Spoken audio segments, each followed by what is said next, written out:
So, ako po si Arnie Ison. So, natrabaho po ako as sales dito sa UAE. Actually, for more than 16 years, I am an OFW dito sa Dubai. So, praise God.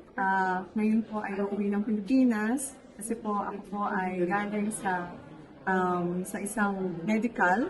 So, I apply a medical assistance starting from OWA hanggang dito po sa government natin. And I am very thankful po sa MWO.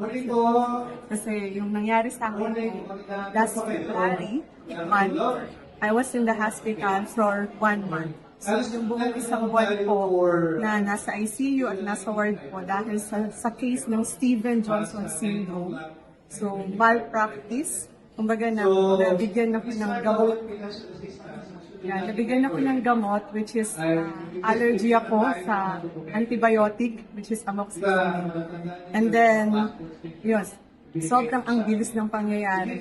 But with all the help po, lahat ng tao at prayers po na nagsama-sama. So I'm here and I would like to thank po ang ating government, ang OWA for their assistance and huli na lang po, before nangyari sa akin yun, is nakarenew ako ng OWA. So yung mga benefits na nanggaling, yung financial assistance from our government sa OWA, and then this repatriation is a big help sa akin. So matagal nang gusto kong pauwiin ng family ko para sila mismo ang mag-alaga. And even po yung mga tao dito, so sobrang mahal ng ticket. But through the help, kaya lang kailangan nating magkaroon ng awareness. Kasi para po sa lahat, ang repatriation po, hindi lang po siya para sa mga dapat na nawala ng trabaho.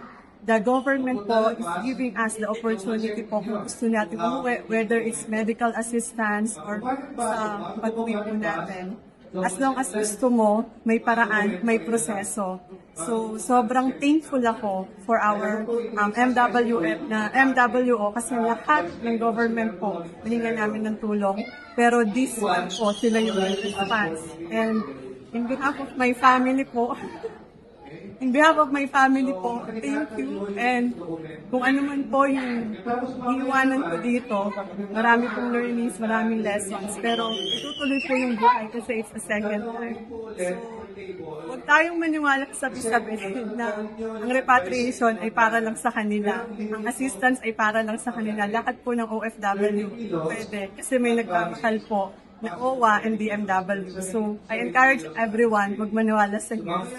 Maraming salamat po sa MW, sa OWA for helping me. And now, I'm going to pursue po yung aking pagpapagaling po sa Pilipinas at babalik po na mas malakas kasi ang gamot ko po ay ang aking pamilya at ang mga dasal. Thank you so much and God bless everyone.